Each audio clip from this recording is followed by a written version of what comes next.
The learning today should be Le'ilui Nishmat Alicia Bat Rachel Matil Tiye Nishmata Torah Torah Hayim Began Eden Tiye Menuchata. And thank you to Eduardo and Sharon and Yosef sponsoring today's learning in her Le'ilui Nishmata. Okay. So the Ramban says like this. The Ramban in his introduction to Sefer Bamidbar. So the Ramban says, HaSefer hazeh kulam mitzvot sha'ah. Really, the whole book of Bamidbar, their mitzvot that are not for future generations. It was all about things which were necessary for the generation in the desert. They needed when they stood in the desert.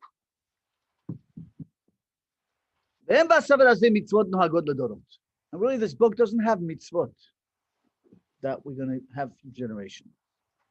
Zulati ksat mitzvot b'inyan korbanot. Except for a few mitzvot regarding the korbanot, which were left out in Sefer Vayikra and filled in over here. But basically, the vast majority of the book, the stories about the Mishkan, how to protect the Mishkan. But it's not about necessarily mitzvot that we're going to keep in future generations. The problem is, the end of our Parashat, we do have a mitzvah. That's the Dorot. What's the mitzvah at the end of our Parashat? That's for future generations. Daber Israel v'amata lehem v'asu lahem tzitzit. You should make tzitzit. Al kanfei bigdehem, on the corners of your clothing. Le dorotam, for all generations. Explicit. So the real question is, why in the world is the parasha of tzitzit in Sefer Bamidbar? And more importantly, why in Parashat Shelach, connected to the story of the Meraglim? One of only few mitzvot, or probably the only mitzvah that is Ladorot. We have the mitzvah of Chala, but that's also compared to the idea of Korbanot and the idea of separating. Right? This is nothing to do with Korbanot, nothing to do with the Mishkan. It's a mitzvah that every single one of us has to wear tzitzit on our clothing. So why is it here? So before we can connect and figure out what a tzitzit has to do with the Meraglim, right, what has to do with the spice, let's figure out what is the mitzvah of tzitzit. So let's read the pasuk. V'asu lahem tzitzit. You should make tzitziyot al kanfei bigdehem, on the corners of your garments, the dorotam, for all generations. V'natlenu al tzitzit hakanaf, and you should place on the tzitzit on the corner of your garments petil techelet, a blue thread. V'haya lachem letzitzit, and this will be the tzitzit. Uritem oto, and you're going to look at these tzitziyot. Uzchartem et kol mitzvot Hashem. And you're going to remember all the mitzvot, but you look at the tzitziyot.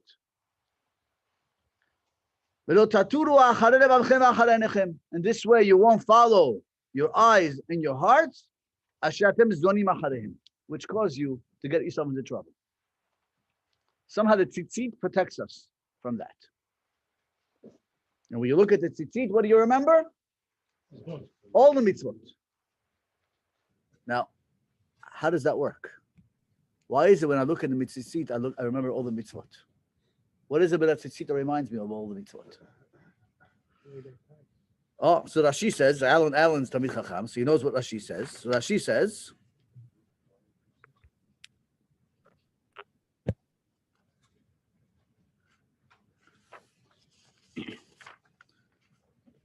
so actually the Ramban brings the Pshat of Rashi.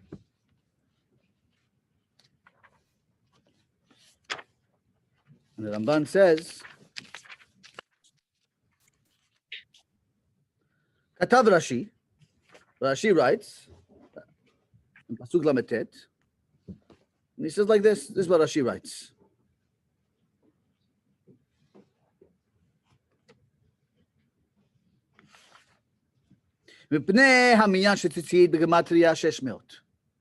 If you take the numerical value of the word tzitzit, what does that equal? 600. Tzitzit, tzit, tzadi yod, taf, 600. Ushmona chutim, and how many each corner? How many strings does it have? It has 4, which is folded over, which makes 8. That's 608. V'chamisha kesharim, and you have 5 knots. What do you have? Taryag. So whenever I look at uritem otom, when you look at the tzitzit, that reminds me of the miracle value of 613, all the mitzvot in Torah. So Rashi seems to be telling you that's how you remember. Okay? Comes the Rabban says, Velo havinoti zeh. I don't understand Rashi. I don't understand Rashi. Why? So if you look at the way tzitzit is spelled in the Torah, Hare chaser yod, tzitzit is missing a yud. It's spelled tzadi yod, tzadi taf. It's not, sometimes in the Torah it's filled with called maleh, the full spelling, and sometimes it's written chaser, not the full spelling. In the Torah, tzitzit here is spelled chaser. So what do I have? Missing a yud, what do I have? I have 590. I don't have 613 anymore, right? I'm missing 10. So first of all, your gematria doesn't work. That's not how it's spelled in the Torah. That's Ramban's first question. And he asked a bunch of questions on Rashi's. He says, first of all, the idea of 5 knots is not biblical. It's only the Rabbanan. Min Torah, you only need is 1 on each one, right? So you don't have the 5 knots. Even the 8 strings, and everybody agrees. The Betilal holds 3 in the Gemara, right? So he has a bunch of questions on Rashi that his gematria doesn't work. But don't worry, Rashi knew how to learn. And there's a Tosfot and Menachot that answers up for Rashi. But that's not our discussion. We want to see the Ramban. Yeah, maybe. But then it's with Tzitzit and the Aseret HaDibrot will be together. Yeah. Okay, but it doesn't say that here though. So the Ramban says like this.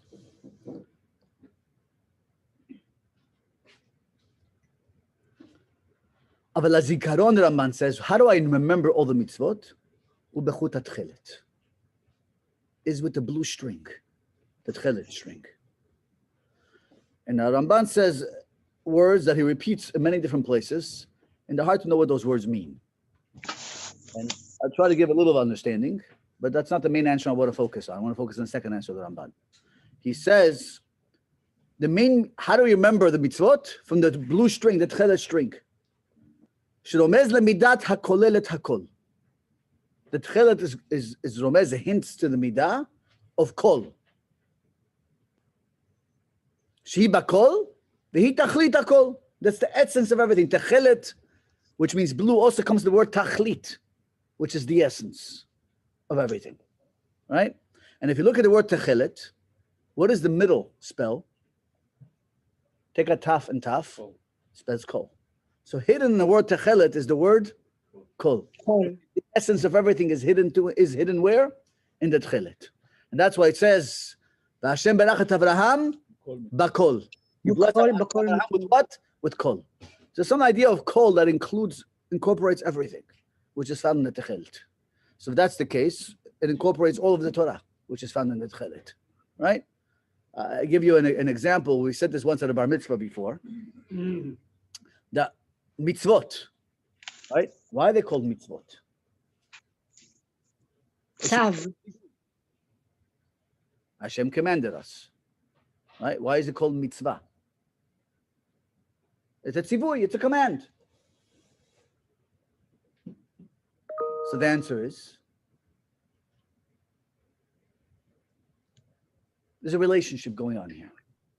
There's a metzaveh, that's God, who's the commander called metzaveh.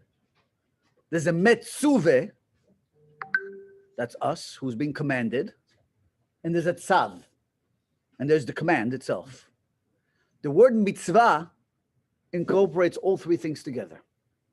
Metzuve, metzaveh, and tzav. All hidden in the word mitzvah. So the idea of mitzvah is every mitzvah is a relationship between the commander, the one who's being commanded, and the command itself.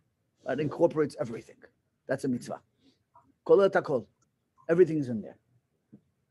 So every mitzvah is not just an act, but it's actually building a relationship between the person, the Hashem who commanded, and us who are being commanded on. And mitzvah itself is the command, right? That's what the word mitzvah hints to. And that's an idea of kol, maybe, a simple idea of kol. But I want to focus on the second thing. The Techelet has the word kol, which is the tachlit hakol, which incorporates everything, whatever that means. But then the Ramban says more. And he says like this. And he says, first, we'll just finish his idea. It says, therefore it says, Uschartem et kol mitzvot Hashem. That's why it adds the word Kol. Remember all the mitzvot Hashem. Okay. But then the Ramban says, he brings the Gemara. And it says, what's the idea of Techelet? How does the Techelet remind me of all the mitzvot? Nesha Techelet dome layam. The Techelet, the string of the tzitzit, which is blue, is compared to what? To the ocean. Veyam dome larakia. And the sea looks like the sky, which is also blue. Verakia dome lekisei hakavod. And the rakia, the sky looks like Hashem's throne of glory.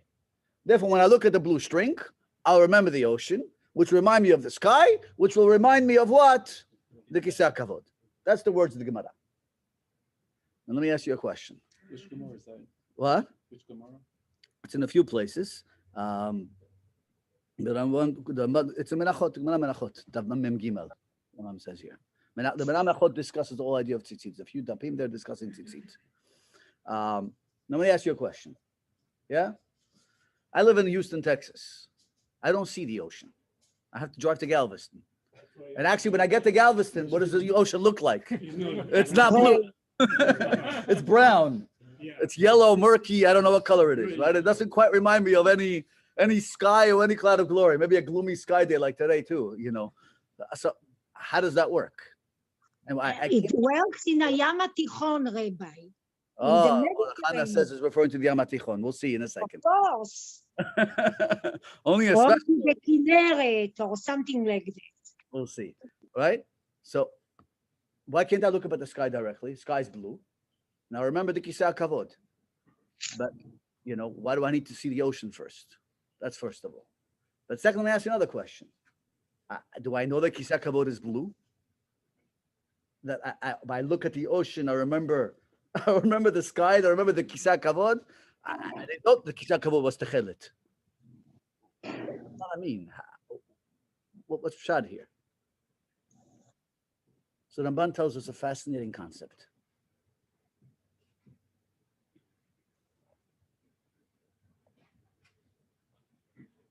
He says that Dimyon Beshem, he says, Gav Hagavun Tachlit Amarot. Not only does the word Techelet represent Tachlit, which means the essence, and we said that's what's hidden in the word Kol, but also Techelet is the essence of all colors. The Tachlit of all colors is the end of all colors. Why? Why is Techelet the end, the Tachlit of all colors?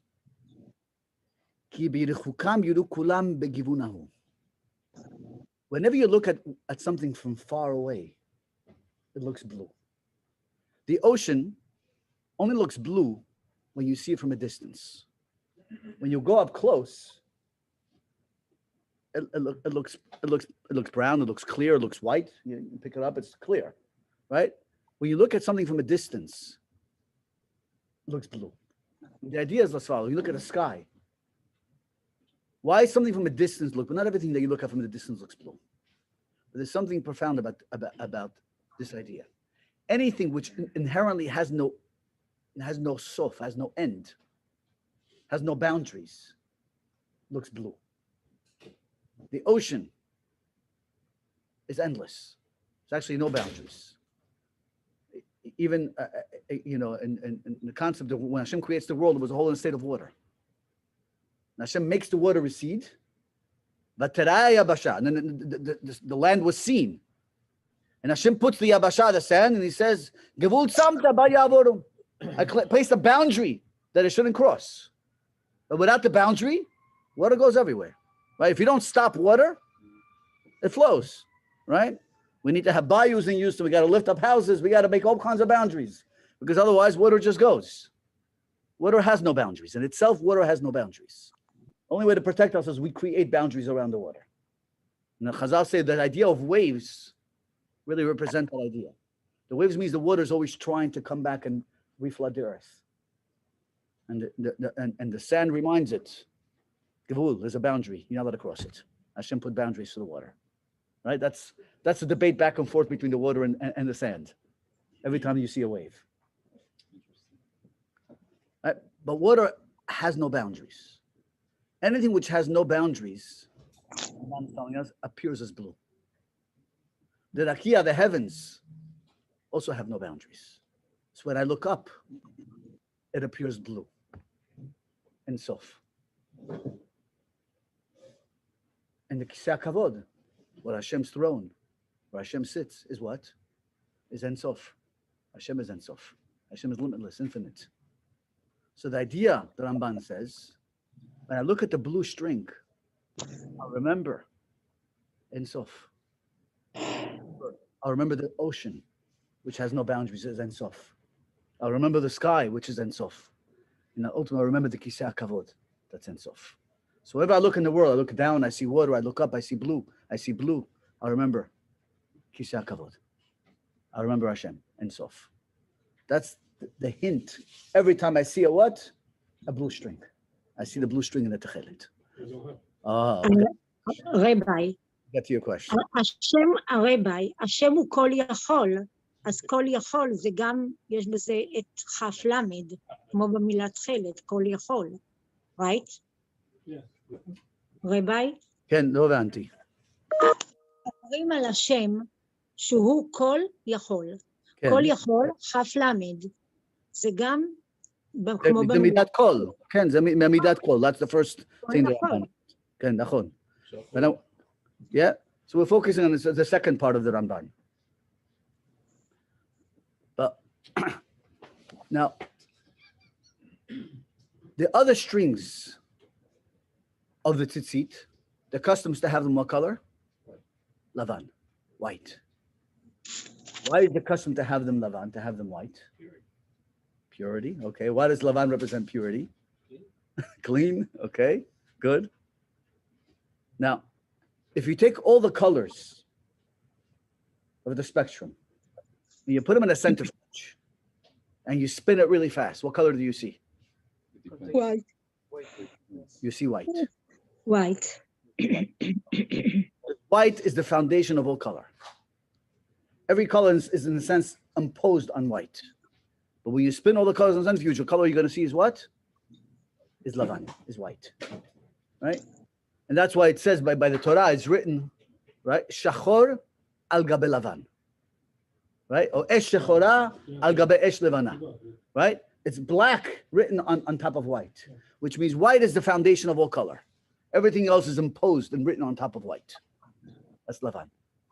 So when I look at tzitzit, what does it remind me? The white reminds me the beginning, the foundation of everything. The blue reminds me the sof, the end. So when I look at the tzitzit, I remember the world from beginning. Yeah, this will help. Lavan.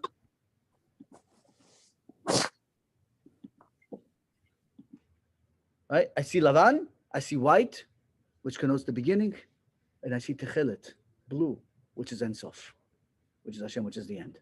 So I see the full spectrum. So I see everything together at once. Reminds me of all of Torah. Yeah? So far, so good? So Okay. why can I have just two strings? One white, one blue one? Well, we'll get to in a second. Let's see, we'll get to you. Good. Now, the question is also, but why is this specifically put on clothing? The mitzvah is what? Four corners. To put it on your clothing, right? Reality, the mitzvah is if you're wearing a four-corner garment, a clothing which has four corners, you put tzitzit on it. Our clothing today are not designed with four corners. Therefore, we specifically wear something which has four corners to fulfill the mitzvah, right? But really, it was specifically made for what? For clothing. Something which is not a beged, which is not clothing, is not chayav and tzitzit. Why only on clothing is this mitzvah? So, Maharal says something fascinating. The Maharal writes, the Maharal explains, he says, how many strings are there? If you add up all four corners, how many strings do we have? 32. Very good. 8 times 4. 8, 8, 8, and 8. It's 32. That's the gematria of lev, right? Lamed bet. Lamed bet. 32 strings. Now, Maharal says, what is the gematria of kavod? Honor. Is also 32. What does kavod have to do with anything? See, what do clothing do? Right? They cover you up. In reality, the word in Hebrew for clothing is levush. What does levush come for? Levush actually made up of two words. Lo bosh. Levush means lo bosh. I'm not embarrassed. Yeah. When I have clothing, I'm lo bosh. That's why it's called levush, right? Clothing hides. Like we said many times in the class, human beings are 98.5% chimpanzees. The difference between us and a chimpanzee is 1.5%. Not a huge difference, right? Our physical bodies are just monkeys. And we want to hide that because it's an embarrassment, right? The rest of the world wants to let it out and show it to you. And the answer is, what do you show me? You're a gorilla? I'm a human being. I want to hide that. It's an embarrassment. Right? It doesn't show who I am, right? That's lobosh. So I don't want to be embarrassed. I cover up. That's levush. Therefore, Rabbi Yochanan used to call his clothing mechabdai. Those that bring me honor, they bring me dignity, kavod. Therefore, the Maharal says no coincidence. We have a numerical value of 32, which is equals kavod. What? On the tzitziot. Because the tzitzit are very much connected to the concept of what? On the clothing, which gives kavod. Now the question now is, but let's think a little bit more. So, but it's still, what is the relationship between the tzitzit and the clothing? What is in the tzitzit that reveals this concept of kavod?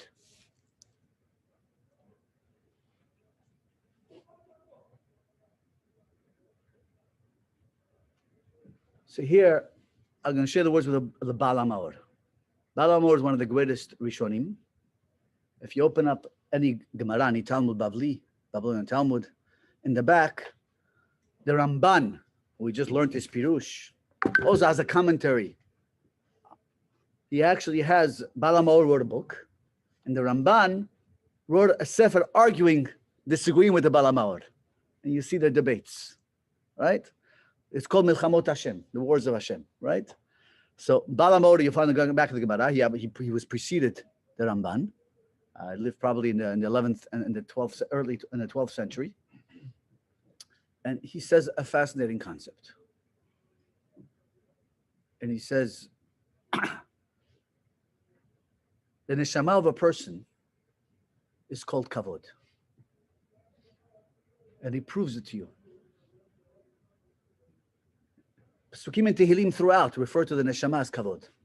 Leman yezamelcha kavod velo yidom. In order that my kavod, me, my neshama, should sing to you, velo yidom, and not be silent. Ura kevodi, ura nevel.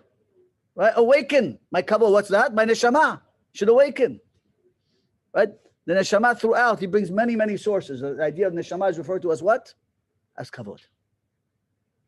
Why is the neshama referred to as kavod? Where's the neshama taken from? The neshamot of every single Jew is taken from where? Under the kisei kavod. It's taken from there. Right? Now, every single neshama actually desires kavod.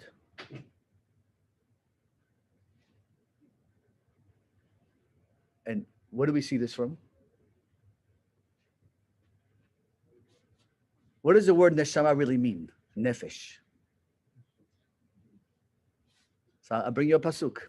Avraham Avinu wants to bury Sarai Menu.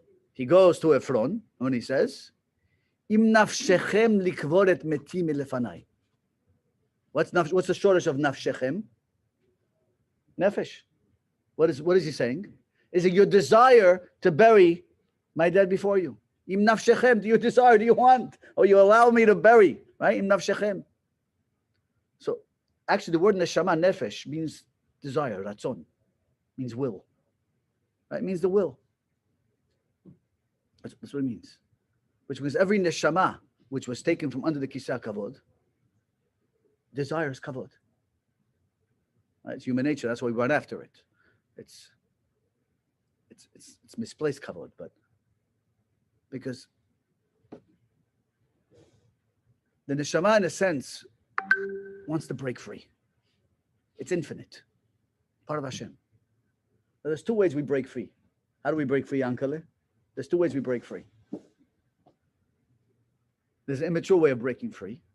When you give me a rule, when you put laws, the most fun thing to do is what? Break them. Let's break them, right? That's our desire for chit, right? We don't want to be, that's what I was listening. We don't want to be restrained, held back. We're nefesh. Our nefesh is infinite. Our desire is to break free. right? Hashem put us in a body. We're confined. We're constrained. We can't shine. We can't really be who we are, right?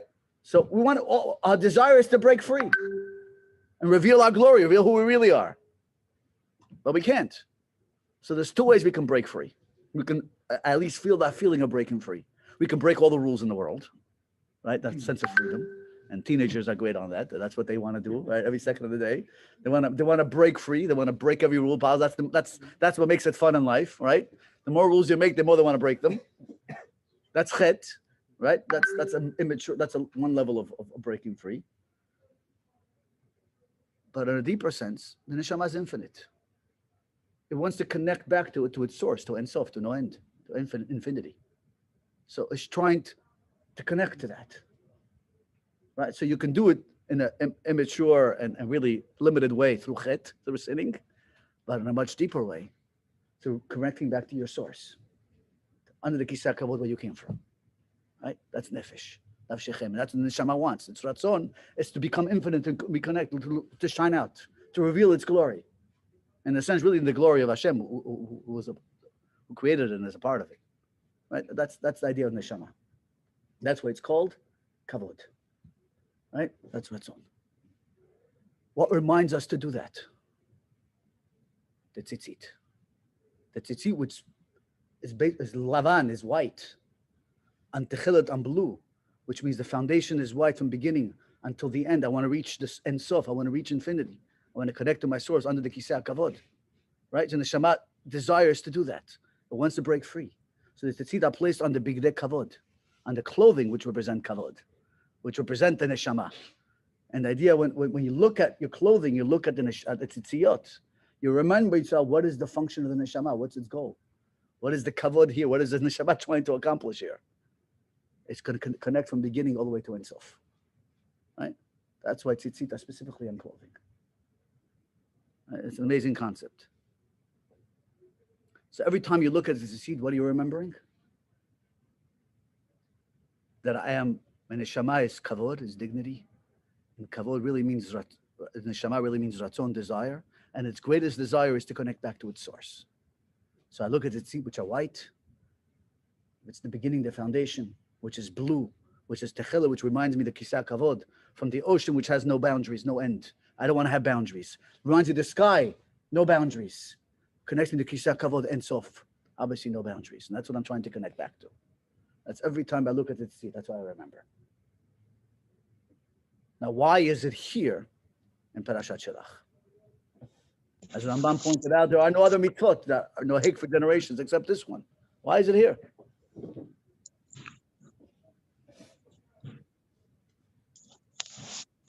If you look at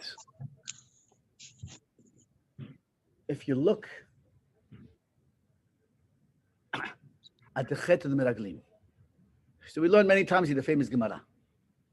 What does the Gemara say? What was the mistake of the spies? So Gemara based on a pasuk in Echa. If you look at the book of Echa that we read on Tisha B'Av, in English it's called Lamentations, right?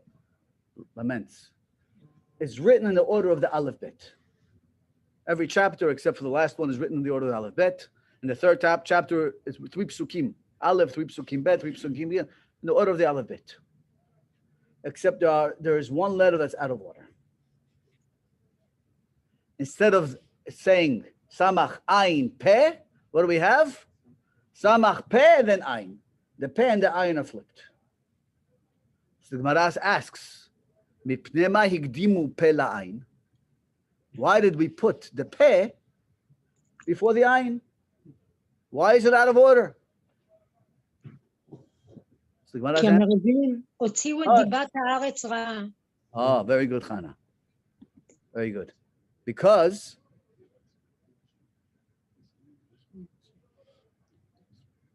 the meraglim. You see, there's two ways of seeing. I can be objectively, look out into the crowd and see what I observe and describe what I just saw. But most of us don't see that way. We generally see what we want to see. Lahagdim pe la'ayin means what my mouth says is what my eyes saw. What's normal you should do is your eyes should see and then describe what you're seeing. But what the Meraglim did was higdimu peh la'ain. What they wanted to see, what they saw what they wanted to see. Which means they didn't want to go into Eretz Yisrael. For whatever reasons they had, they didn't want to go into Eretz Yisrael. They liked the spirituality of the Midbar, surrounded by the clouds of glory. They were afraid of whatever the story was, they didn't want to go. So once they didn't want to go, so they saw what they wanted to see. People were dying all around them. So Midrash brings out, why were they dying all around them? They wanted the people to be busy with burying their dead and not to notice the spies. So it was letovatam, for their benefit, that people were dying all around them, so they can actually not get caught. But instead, what do they see? It's a land that kills its inhabitants. Nobody can survive there. Why do they see that instead of seeing the ness of wherever they went, people died, so they should notice them? Because that's not what they wanted to see. Right? They wanted to see that it's not a place we should go to. The reason why we have Tisha B'Av, we have Megillat Techa, is because of the spies. So the Megillat Techa is teaching us, you want to know why? They saw what their mouth said, out of order. They didn't see reality for what it was. They saw it, what they wanted to see. Right? And that's really the world today, right? You turn on any news station, no matter what angle you are, everybody sees what their philosophy is. I believe X, and therefore exactly what's happening in the world is exactly X, right? There's nobody who actually can interpret what's going on in the world. It's whatever my preconceived political slant, whatever my feelings, whatever it is I have in my agenda I have, that's exactly what I see. And every single event in history is actually interpreted exactly through those lenses. Peh la'ain, what I want to see is reality, and that's it. And everything I see fits exactly into my little box. That's the world today. And that was the Meraglim. That was a mistake. So the tzitzit is coming to teach us. Don't look at reality. Look at the tzitzit. Tzitzit will remind you how to see reality the way it really is. Uritem oto. You should see them. When you look at the tzitziyot, see them. And you'll see reality from beginning, from Lavan, from its foundation, until blue, until Ein Sof. You see reality from one end to the other. You see everything with perfect clarity. And therefore, lo taturu acharei levavchem acharei einechem. You're not going to run after what your desire, what your eyes are. You're not going to see what you desire, what you want, or what your eyes want to see. You're going to see reality as is. And therefore, you'll remember everything. So the antidote for the mistake of the Meraglim is tzitzit. So Torah specifically taught us one mitzvah in Sefer Bamidbar to counter the Meraglim. And that's why it's here. המרגלים גם כן תרו. They taru. כן. לא תטורו. כן, לא תטורו. That's right. אל תעשו מה כן. שהמרגלים עשו. כן. בדיוק. Beautiful. Right? So let's finish with this idea. The final, Philippe asked the question. So why don't we wear Techelet today? Why don't we wear Techelet today? So I know some people today started wearing it. There are people who are wearing it. And their logic is, it's a very sound logic. We're not for sure what it is. But if you put it on, it doesn't hurt. Right? There's no isur to wear a blue string or red string even. It's not prohibited. Its custom is to be white for the reason we explained, but it can be. So if you got it right, you mekayem mitzvah deoraita. If you got it wrong, nothing happened. You still say the mitzvah without it. So therefore they started putting it on. It was a very sound argument. So why don't we put it on really, most of us? So we have a Midrash. Midrash Rabban in this week's Parashat says that Techelet was nignaz. It was hidden. After the Bet HaMikdash was destroyed, the Techelet was nignaz. It was hidden. It wasn't that we forgot what it looked like. Now we don't know what blood of what kind of squid or fish it comes from. It was nignaz. It was hidden, which means we're not supposed to have it. And the Gaon Bevilna writes, when Mashiach comes, it'll be revealed. But we're not supposed to know it now. Why not? Because once the Bet HaMikdash is destroyed, our ability to see reality the way it is lost. We can't see anymore. So if I look at the tzitziyot, it's not going to remind me to see. I can't see clearly anymore. So to remind us of the idea that every time you look at your tzitzit, you should remember that I lost my ability to see. I'm biased, and I don't see things clearly. And that's why it was nignaz. remind us we don't have the Techelet anymore. We can't see reality other than Sof. We don't have Bet HaMikdash. We don't have that clarity anymore. But don't fool yourself thinking you know everything and see everything. Walk around life knowing that you don't see everything. There's a lot you don't see, a lot you don't understand. So Techelet is nignaz. It's hidden. We don't have it. And that's why the custom is we don't put it on.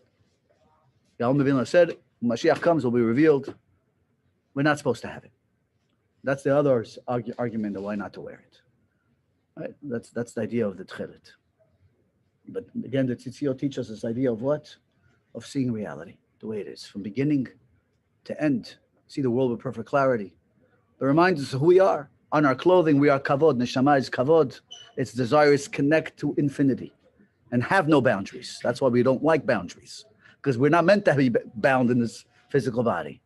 But instead of doing it in mature, breaking your boundaries, which is called chet, which is sinning, mature is connecting to your source. So it really is. And the Tzitziot are there every single time we look at them to remind us of that idea that our kavod, our clothing, which remind us of our neshama, which is mechabedai, are to connect us to reality. Okay, the shiur should be, it was Ne'u Nishmat, Alisa ben Achal Matil, Tiyah Nishmat Torah Chaim, Beganen, Tiyah Menuchata. And again, Chazak Baruch for all those who sponsored and donated.